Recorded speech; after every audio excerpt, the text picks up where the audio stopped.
Tapusin na ang pagtitimpi. Marites!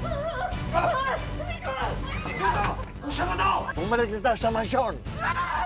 Mas pinili mo sumama sa demonyong na yan! Ikaw ang totoong demonyo! Mas papatayin ka ng demonyo to! Tutuntukan na ang pang-aabuso. Hindi ako pumunta dito para bastasin mo. Huwag ka nang mahati!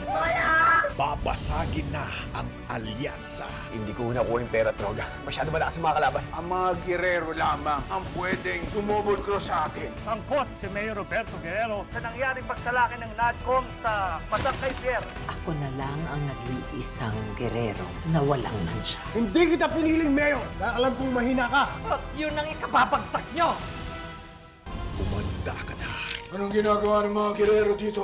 Gusto kong labanan at pabagsakin ng mga gerero. Magtulungan na tayo. Patakbuhin niyo si Tanggol. Siya ang magiging bise ko. Hindi ako tatakbo. Wala akong alam sa politika. Marami naman tumatakbo dyan. Walang alam. Kikilos na ang tunay na dugong Maynila. Mapuprotektahan mong lahat ang negosyo ng mga Montenegro. Hindi lang talaga ang dahilan para patakbuhin niyo ako. Hindi niyo iniisip pagkapakanan ng mga tao. Anong desisyon mo? FPJ's Batang Quiapo.